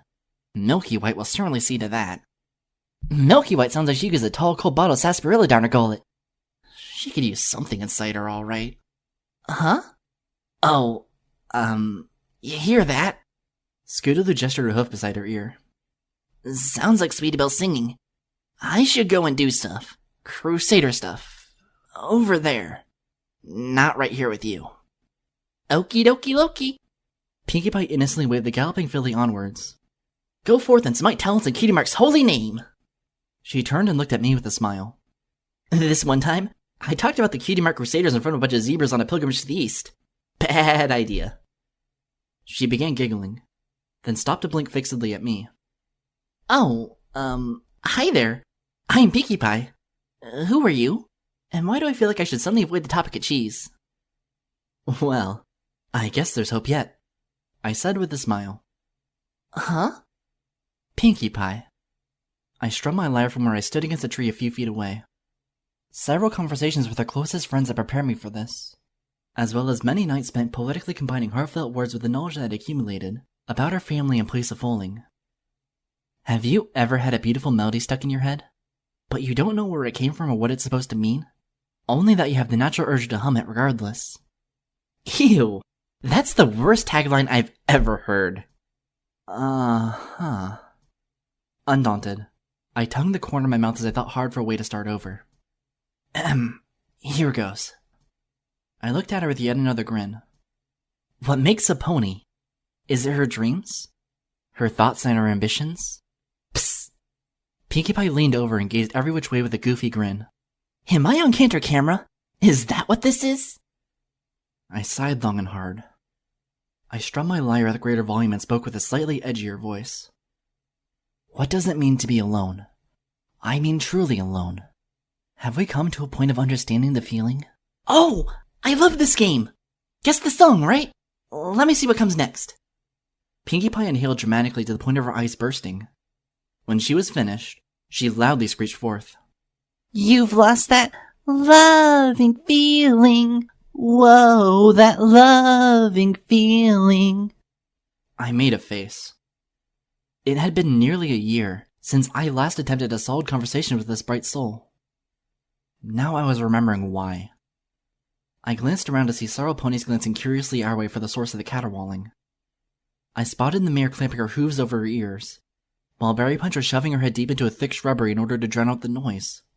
Feeling now it's gone, gone, gone, and I can't go on. No, da-doo, da-doo, da-doo. I ran a hoof over my head. Okay, let's try taking this elsewhere. Many hours had passed. Under the glow of a park lamp buzzing with moths, I tiredly clutched my lyre and strummed a few ugly chords into the night. It took all of my leftover energy to mutter. What does it truly mean to be cursed? I spat out in a bitter monotone, my eyes dull and bloodshot. Does it mean that we've been robbed? Oh, I know this one! Pinkie Pie bounced in front of me, grinning wide. You ever bought tickets to a Stevie Nicks concert? Highway robbery. I'm telling you, she should have stuck with Phillywood Mac. No, I didn't mean... I seethed, calmed myself, strummed my lyre and uttered. Do heroes exist only because history chooses to write about them? Are the greatest ponies who ever lived so legendary because they earned that status? Or on count of their... Oh, Brony Stark! Pinkie Pie bounced yet again. Brony Stark is my hero! Dang it, this isn't about... whoever Stark! I barked. Oh... Pinkie Pie grinned mischievously. Some ponies angry that Maryville got bought out. Will you let me finish? Finish what? My introduction! Pinkie Pie blinked, glanced around the starry sky, then squinted at me. This was all an introduction? There was something very special I wanted to tell you, and I wanted to do it eloquently. We could have done that with a hoof shake, girl. She extended her limb. The name's Pinkie. Pie if you're nasty. She added with a wink. Diane if you're... Well, if you're really bored, I guess. Alright, that's it. I stood up from the bench and lifted my instrument telekinetically. Liar time. What time? Just listen. I growled briefly before absorbing the air around us with a tranquil little melody. There was something hypnotic about the tune that I produced. Even the crickets are drowned out, as the sweet lullaby occupied all currents of the late-night breeze. Soon, Pinkie Pie stopped stirring altogether. She gazed at me, her blue eyes locked on my lyre, as I played each gentle chord one by one. With each progressive bar, the earth pony's jaw dropped more and more, so that her teeth shone with as much brilliance as the moon overhead. Finally, I finished, and I stared at her quietly, patiently, in the ensuing silence. That? She murmured in an unearthly breath. That? It's a simple folk song, I said in a calm voice. It's customarily sung to children before bed. Not many fools in Ponyville have heard it, though. That's because it's not a song that hails from these parts of Equestria. You see, I've done my research. Apparently it's a song that originates from a region to the northeast of here, where many colonies have formed around quarries and rock farms. You wouldn't happen to know of any ponies who are familiar with the tune, would you? Pinkie's voice wavered. Her eyes were locked on the dirt path below us as she gulped and stammered. My mother. She used to sing it to me. She ran a shaking hoof through her fluffy mane. She used to sing a lot of things to me. But she stopped, didn't she? I gazed at her cautiously as I stepped closer. Was it because you grew up, Miss Pie? Slowly, sadly, Pinkie shook her head. I squatted down beside her. Was it... I gazed gently into her face. Was it because you decided to leave your family? To move on to better things? She bit her lip pensively. Again, her head shook. Pinkie. I placed a hoof on her shoulder. Did you have a choice when you moved to Ponyville? Shh. I smiled comfortingly at her. It's okay. You don't have to hide behind endless smiles any longer. I'm not hiding, she briefly hissed. Pinkie Pie, there's a time and a place for everything. Don't let any pony make you think that smiling is the only way to feel. To release. I kept my eyes level with hers, absorbing her attention, reaching out to her soul with every fiber of my being. Listen, you're a marvelous pony. A beautiful pony. You have so much talent to do so many things. Need they be stifled by a life that is spent entirely on the whimsical mediocrity of the moment? You have the strength and charisma to move mountains, Miss Pie. Where you're pleasantly blowing up balloons or tossing streamers around, you could instead be building a house for yourself and moving out on your own. You don't have to hole yourself up in the Cake family's attic. Don't you think you deserve to start living for yourself and not for other ponies? But other ponies need me. What about your needs, Miss Pie? I asked. What about what makes you whole? What guarantees you a future? I chuckled. You may even find that very special sim pony if you just tried. I wouldn't want... She seemed to grimace, as if on the edge of something so painful that her face couldn't register an expression to sum it up. I wouldn't want to repeat... Repeat what? What your family did to you? I gently stroked her cheek as I saw her eyes turning wet and glossy. Pinkie, listen to me. It's not your fault. She gritted her teeth. She started to sniffle. It's not your fault, Pinkie. What they did to you? To kick you out. I shook my head with an angelic smile. What they did was wrong. But you have it within you to grow up where they couldn't help out. You can start a family of your own. A family to be proud of. For your friends to be proud of. Tell me, what is it that you truly want in life? She gasped, her lungs heaving. Moisture doubled and tripled along her eyes. I leaned forward. Yes? What? She sneezed into my face. Gah! I fell back on my flank. Sweet loon on a bicycle. Woo! She rubbed her nose and smiled plain as day. I want hay fever to end. What about you? Blah! Patoo! I wiped my face clean and squinted up at her. Hay fever? Annoying as all get out, isn't it? Oh, and about my family and stuff. She bounced around me. They kicked me out because Gummy made a mess on the carpet for the 10th time in a row.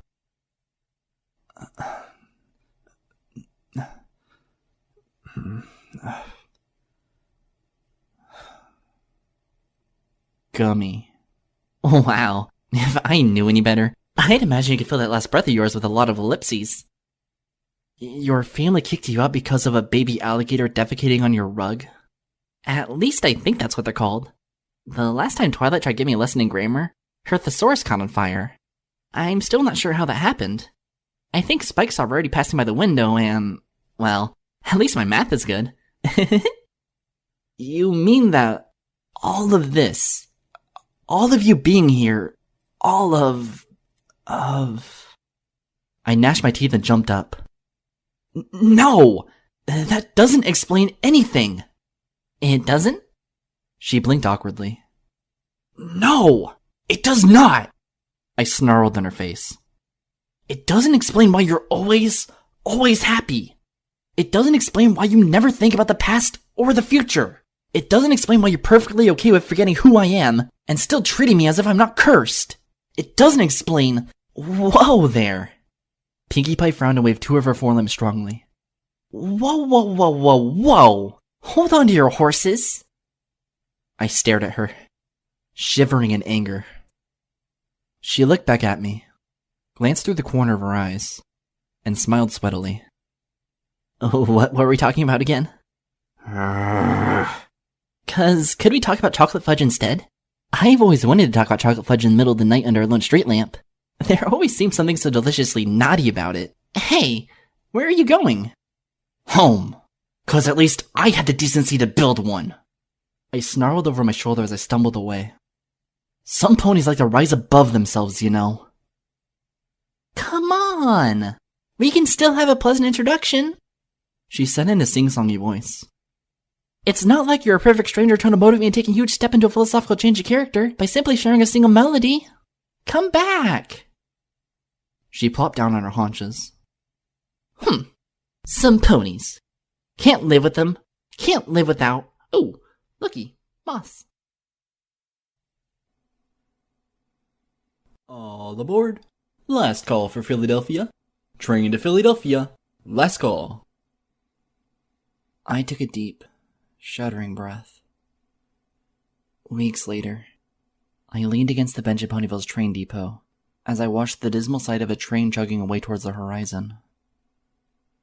The soreness in the back of my throat was excruciating. Every thought was committed towards treasuring the last few words Moon Dancer had to say to me. Even still, every part of me ached as I hardened those memories. For I soon realized that the memories were all that I would ever have to cherish her with.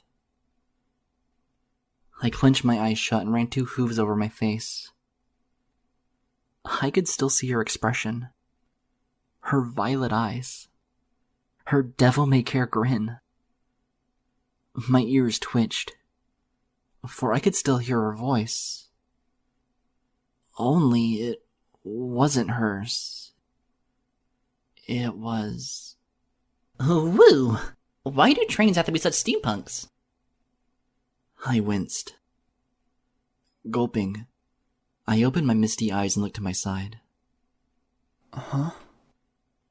Get it? Pinkie Pie smiled at me. She had an empty tray balanced on her back.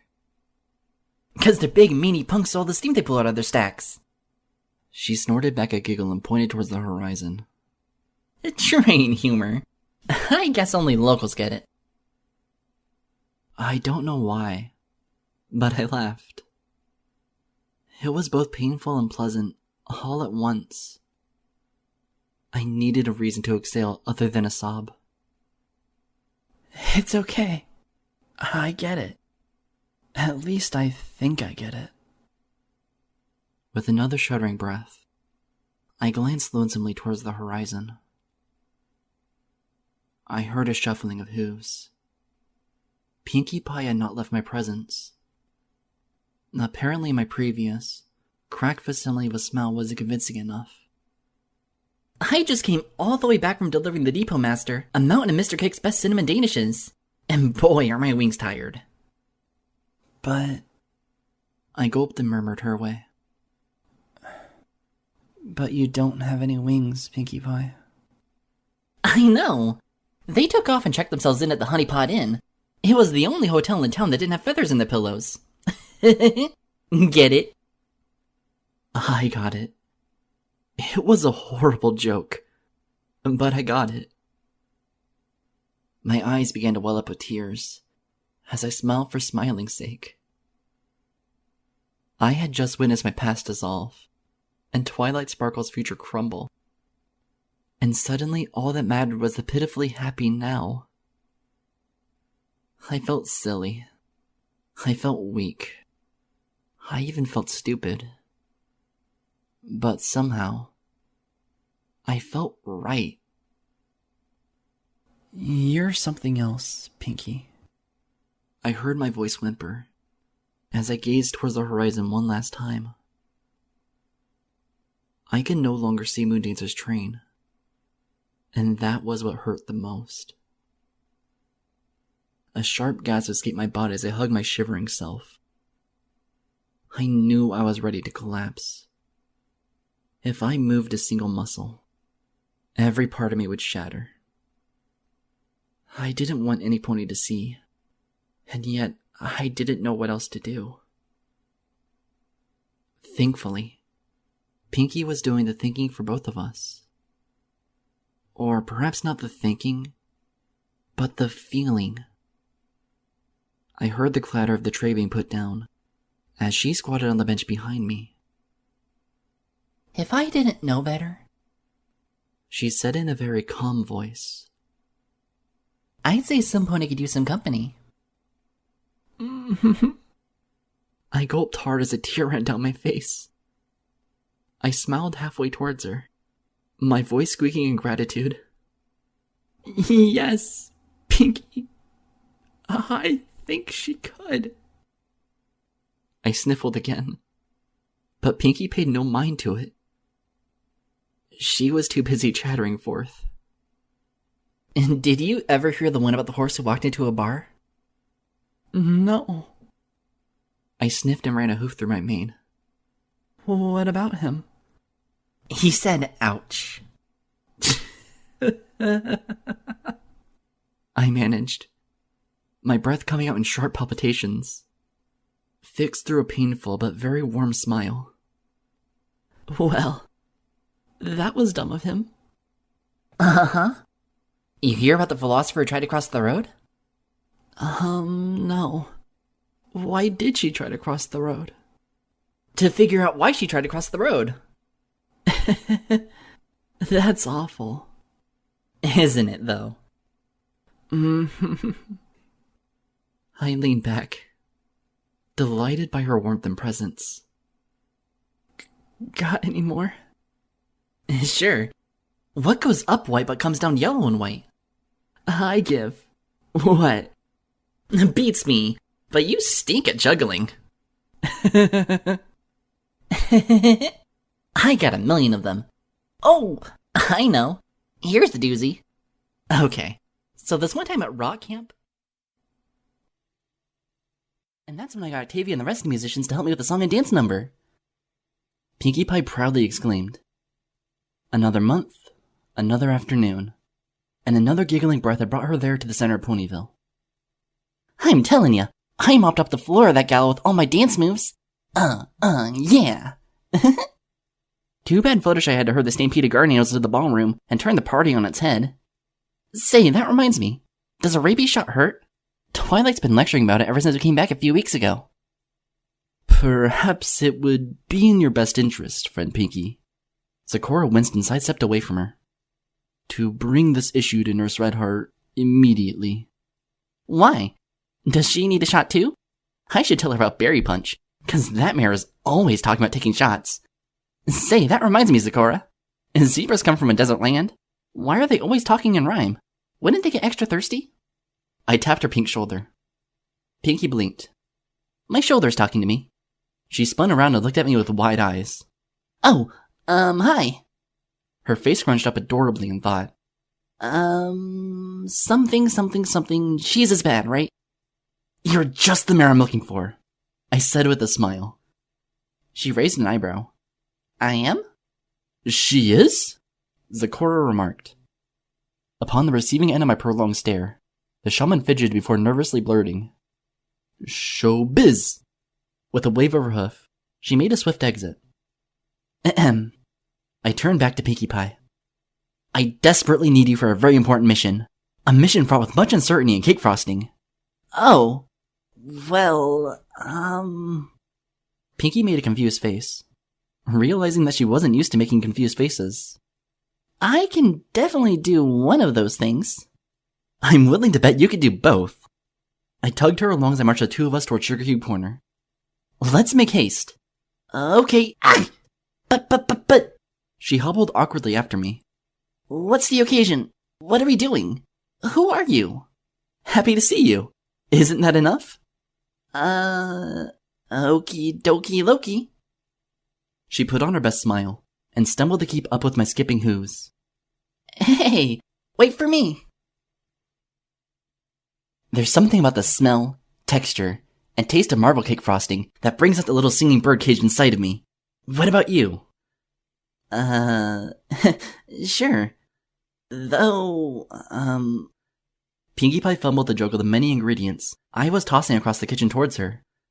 Whoa, but... What? You've never heard of Maria Angelou? Oh, her? Pfft, like, who hasn't? She paused in a precarious lean, squinting. Wait, did you just make that name up? If I did, would you pat me on the back? I'm afraid my hooves are too full of batter and flour bags to do that. Well, so be it. I slapped a large pan down onto the counter. 'Cause it's time for us to bake the ever-living snot out of some cake. I grinned psychotically at her. The world was alive, and I was the center of the spinning bicycle wheel. What say you? Enough pretense. Let it all hang out like your brother-in-law on Hearthwarming Eve.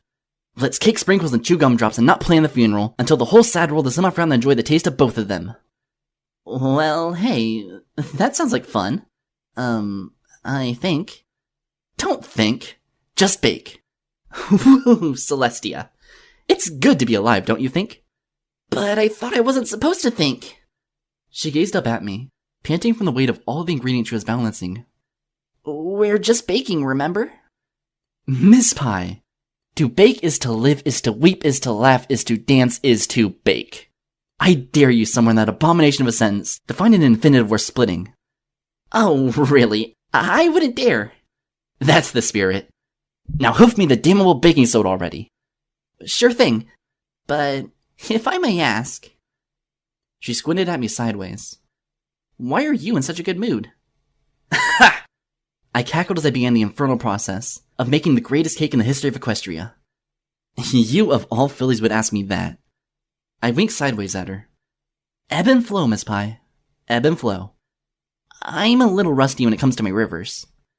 Not all of us can afford to be cheerful all of the time, I explained. For some of us, it comes in little bursts, because of specific occasions. Only then do we understand what it means to be the embodiment of a spirit, or the skeletal structure of a felicitous dream. All this time, I've tried to understand you. I realize that I can never pretend to be you. I can only be myself, as happy as I'll ever be. 'Cause that's what's worth being when the chance presents itself. And it's definitely presenting itself today. Tell me, Miss Pie, Have you ever heard of a Mr. Alabaster Comet Hoof? Who? I rest my case. I slapped a white container down. And the flower therein. I'm so happy today, Miss Pie, because I've recently did a lot of reading, and in doing so, I learned something. Oh yeah? Like? I learned that there are only 10. 10 what? 10 elegies. I said in a warm breath, as I rummaged through the baking tool she was setting down. It may seem like nothing, but it's a road home, and a beautiful road at that. I don't get it. If all you need is a road to get home, why not just dig your way out? Some things are only possible when they're graceful. I glanced aside at her with a teeth-glinting grin. Care to dance with me? Whoa, yeesh, watch it! Pinkie Pie winced and squeaked. Dancing left and right as I levitated a huge, wobbling cake down the center of Ponyville. Hey, careful! Oh jeez. I just know you're gonna drop it! After the 4 solid hours spent hammering this masterpiece of vanilla and mint into the world of the living, I grinned back at her in mid-trot. The glowing, floating cake teetered in midair between us. Miss Pie, I'm surprised that you remember me this long. I'll remember you forever if you let this go to waste. She whimpered as she tilted herself from side to side, eager to catch the thing at a moment's sneeze. It cost me 30 bits from Mr. and Mrs. Cake to let us bake this thing. I don't want to ruin it. Ruin what? We're having fun, aren't we? I gestured towards the horizon. Go long! Ah!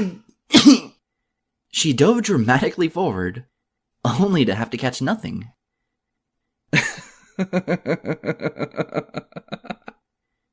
I was still levitating the cake with me. You scare too easily. That's 'cause you get freaky too easily. Pinkie Pie briefly frowned. What's your deal? Cake is serious business. You think I'm lying? Not at all. But the game doesn't go on for long. After all, we reached our destination. Huh? Pinkie Pie glanced at the door to the apartment we had just stumbled upon. We're delivering the cake here? Yeah. That a problem? Well, no. I just think this pony has enough sweets as it is. Truth be told, Sugar Cube Corner's always kind of had a teeny tiny rivalry going on with her. Well, consider this a step forward in diplomacy. Here. I set the huge weight of the cake on her backside. Oof! Her legs wobbled as she struggled to balance the thing. She cast me an incredulous look. Me? You want me to give it to her? Absolutely, I said with a pleasant smile. The thing about this gift is that it only stays a gift if I remain anonymous. Anonymous? Pinkie Pie sweated and strained. You mean like what they say about William Flankspear? Not exactly, Pinkie. Let me just ring the doorbell. After I did so, I gasped. Oh, shoot. I almost forgot. What? She panicked, shuddering beneath the cake's enormous girth.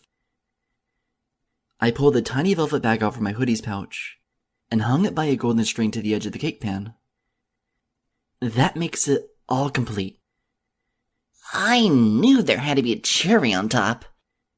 Oh, hush, I said.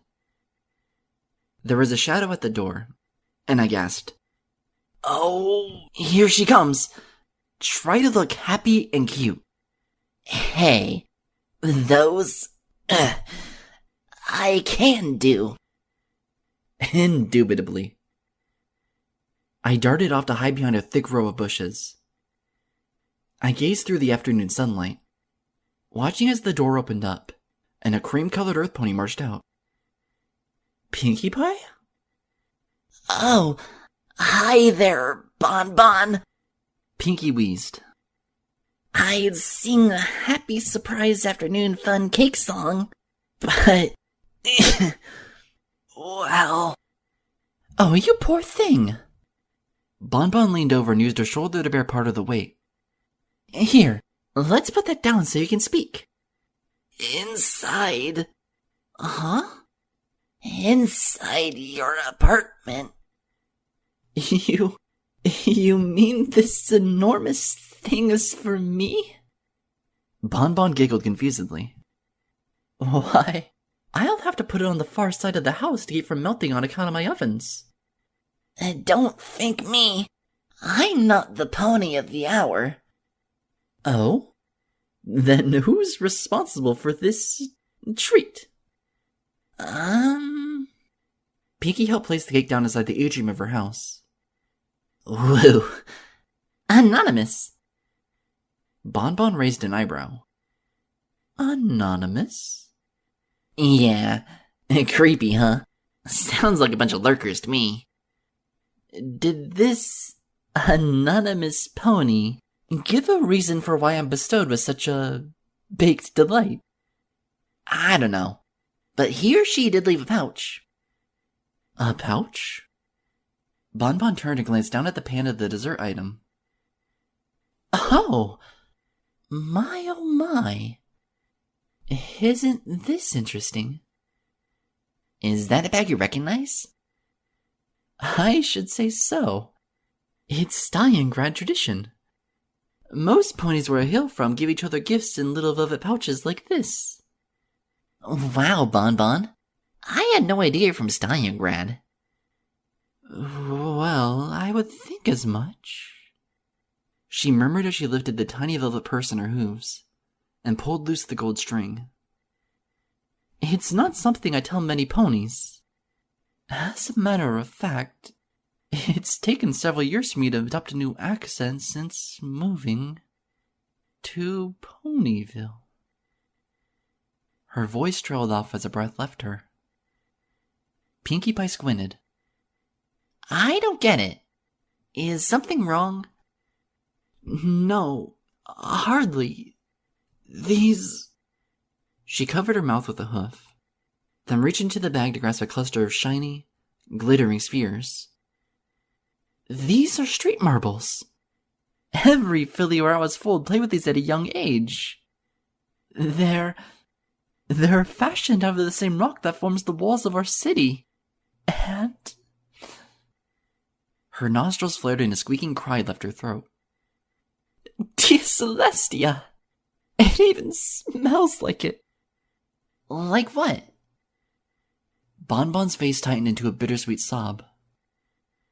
Like a home. She sniffled and bit her lip as a fragile smile graced her features. Oh, Pinkie Pie, how long it's been since I heard the sweet anthems of that majestic city. Since I've listened to my family singing along. Gee, I always heard bad stories about Stalingrad, and thought it wasn't exactly a happy place. That's the thing about happiness. Bonbon shuddered as a tear rolled down her cheek. It springs from nothingness. It squeezes out of the barren, most unlikely of places. And there's so much warmth to be had. Even at my age, after all of the years that have gone by. She escaped a sob only by chuckling. Looking up at Pinkie Pie, she smiled with glittering, moist eyes. Please, I must know who this pony is. Who could have pierced so many walls to have blessed me so?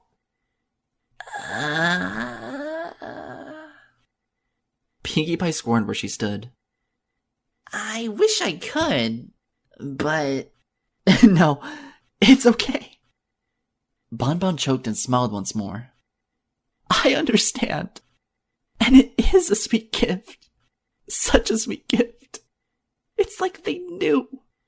Somehow, they knew exactly what I needed. She shuddered long and hard. Then all but tackled Pinkie Pie with a warm embrace. But I still gotta hug some pony. Pinkie Pie gasped upon the receiving end of the hug. She ultimately giggled and hugged her back. Well, I'm happy that you're so happy because some pony was happy to make you happy and not unhappy. The all precious things in a precious world, Pinky, Bonbon said in a wavering voice. Her tongue twisted slightly, so that her words came out with momentarily foreign inflections. She covered it up with a clearing of her throat and a gentle smile as she leaned back from her fluffy maned friend. I hope you never forget that, because I know I won't. She giggled and wiped her cheek dry. And I know I'll absolutely be loving this cake, so don't think that you didn't have a hoof in all of this. I thank you, Pinky. I thank you from the bottom of my heart. Hey, Pinkie Pie waved back as she trotted out of the house. No problem. Good luck, playing candies and baking marbles. And, I mean... I know what you mean, Pinky. Bonbon smiled. She nuzzled the velvet pouch and trotted into her house with a lasting grin. More often than you think, ponies understand you and are grateful for you. The door shut quietly, and Pinkie Pie was left standing in her yard with a blank expression. Huh. She turned around and trotted out onto the sidewalk. Now if only I could understand me as well. The question of the century, no doubt. She heard a few strumming notes from my lyre and looked over. Oh, you're still here? Is that half as surprising as the fact that you still remember me? I replied with a wink. I don't get it. She marched over to me and pointed in the direction of Bonbon's apartment. Why did that have to be so Animaniacs? Anonymous. Gesundheit. Seriously, though. You? Pinky? Serious? Hey! Believe it or not, I'm smart enough to know when I'm being made fun of. I strummed a few more chords and smiled pleasantly at her. Don't sell yourself short, Pinky. You have the mind of a scholar, the voice of a philosopher, and the heart of an angel. I'd give it all just for you the voice of a bullhorn. Very well. I paused in my instrumentation to point at the apartment. There you have a pony who, from the very utter kindness of her heart, once did something very special for a stranger, when there was no promise for a reward in return. Little did she know that what she did was exactly what that stranger needed at that one moment in time. I found it amazing that a mare like her could be so capable of doing something so kind for a soul she didn't even know. But then, it dawned upon me that she was hardly the first example. Oh? Tell me, what pony in Ponyville is the utter example of kindness? A shining beacon of joy and generosity, and an infectious spirit of levity all at once, without needing an explanation for all of those marvelous traits. Pinkie Pie stirred where she stood before bestowing me a sheepish smile. Can I take the physical challenge? It's you, Pinkie Pie, I said. You are the living embodiment of happiness. You exist, just so that felicity itself may exist. If it was possible for a spirit of rapture to have a soul, you would be the vessel. With all of your bounciness, your delicious absurdities, your attention and lack of attention to detail all at once, your utter you-ness that makes up, well, you. Oh. You are complimenting me, right? I would hope so. Oh. Cool. Can I blush now? I winked. Be my guest. She turned a brighter shade of pink as she gazed towards the sky with an adorable snicker. Really, though? I just like it when other ponies smile. Like Bonbon there. You think what happened just made her day? Heck, it just made my week. I only wished I could be better at it. You don't realize how happy it makes me to hear that. And to hear what? That you know that you stand to improve yourself, I said. That you're aware of your gifts, and that you plan to make them even greater. Because that's what makes you and I alike. We're trying to become better ponies, even if one of us appears to have everything together so perfectly. And I must admit, Pinky, you've had my envy for a long time. I have? I slowly nodded. I strummed on the lyre gently as it dripped forth. The way you could live in the moment without seeming to care about the ills or dangers of the world. The way you could be smiling and gleeful when others around you wanted to do nothing but sob. The way that you could be annoying and not even know it, so that when other ponies look back on the moment that they met you, they can only do what you've always wanted them to do from the beginning. They can only smile. Because that's what you've become, Pinkie Pie. You're a smile that keeps on going. That's something that's more than a passing expression. That's something immortal. Something that isn't bound by either the past or the present. Something that I would greatly like to master. For someday, I may too end up nothing more than an idea. And if I must find a way to deal with that, I wish to do so happily. With a smile and not with a sob. Pinkie Pie gazed at me long and hard. Her lips curved ever so slightly. I look at you, and I don't think I quite understand everything that's coming out of your mouth. Still, all I want to do is grin. Does that help things any? I slowly nodded. It does. And after 15 long months of trying to figure out one of life's biggest mysteries, I think a huge chunk of my mind and my heart can finally relax and laugh. Musicians like you always know how to knock it out of the park, huh? She bounced past me, gleefully uttering, "Keep on with your lyrical musings, Madam Mint. One day, they'll throw you flowers." I smiled after her as she bounded towards the center of town like a bright pink ball. I let loose the longest, most succulent breath of my life.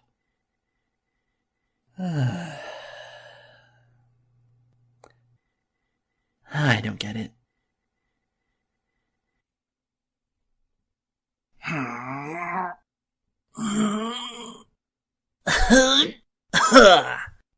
Applejack yanked her forelimb across a tree stump. Wah! Rainbow Dash was flung onto a patch of grass in Ponyville Park. Her legs curled up like a blue cockroach's, as she groaned into the crisp afternoon air. Dang it! Not again! Reckon we can take a break from hoof wrestling now, Sugar Cube? Applejack leaned back with a sigh. My elbow's starting to itch just a tad. Nuh-uh! Rainbow Dash kipped up and glared across the stump from Applejack. I'm not quitting that easily. Please, RD. Applejack groaned. The dag-blame gala's over and done with. There ain't no more tickets to fight over. Can we just move on from this here dark chapter in our lives? Bite your tongue. We're doing this to the end. Rainbow slapped her forelimb once more atop the stump while smirking. Best out of 1,337. Ugh. Applejack gripped her forelimb with hers. Fine. Before the two could start again, Pinkie Pie suddenly bounced up. Hey, what you guys doing? Spelling it out? Rainbow Dash growled. I was about to wipe this farm filly's smug face full of freckles all across the... Nothing much. Applejack smiled up at Pinkie. What's on your mind, Sugar Cube? I was wondering, AJ. I just mapped out this nifty plot of land south of the Carousel Boutique. You think you could teach me how to build myself a house? Well, that's nice, Pinkie. But right now, I'm in the middle of teaching RD here a lesson that she won't... Applejack's green eyes bulged. She adjusted the brim of her hat and squinted up at Pinkie Pie. Mind repeating yourself? You want to build a house? Rainbow Dash asked with no less a bizarre expression. Yupperoonie. What for, darling? Well... Pinkie Pie took a deep, deep breath. Her following speech came out like a Gatling gun. It suddenly occurred to me that giving gummy sponge bath at the only reason I'm Ponyville is because my parents gave me out of the farmhouse back home in a fit of anger, and ever since then I've been gleefully eating the fruits of my existence by making every pony around me smile, and if I don't suck it up and act like an adult real soon, I'll discover too late what it means to be a sad sack of a lonely background pony, with nothing better to do but sit around and philosophize. A bent haystack fell out of Applejack's gaping mouth. Rainbow Dash was also brandishing a blank expression. It wasn't until a light breeze kicked at their manes that all three ponies realized something wasn't right. Uh-huh. What? Applejack tilted her head around. I think the music just stopped, Rainbow Dash said. The three mares looked in my direction. I fumbled to pick my lyre back up from where I had dropped it beside the tree. My bad. Please, carry on.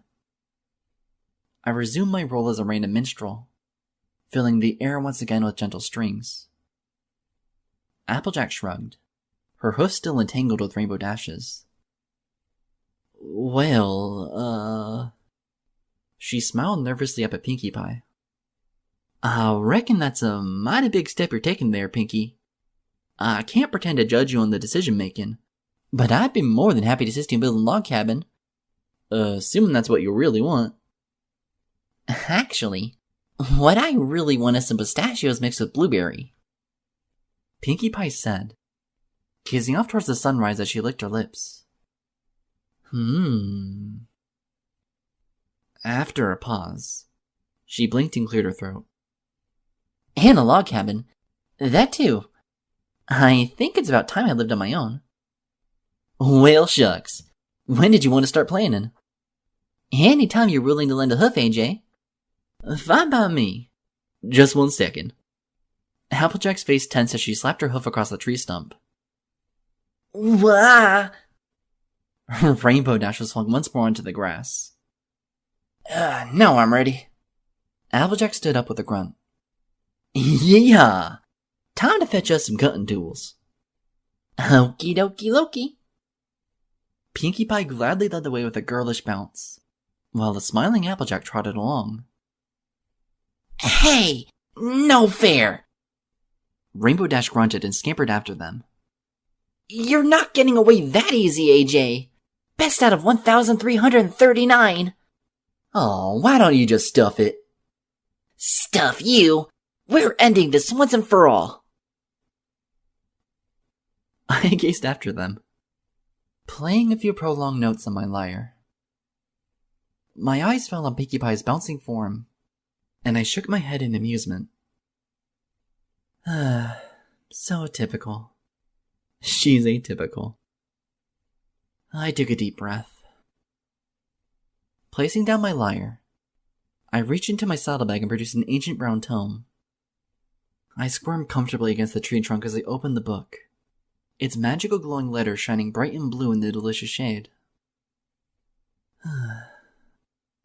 So, Mr. Comet Hoof, let's see if you have anything less absurd to teach me.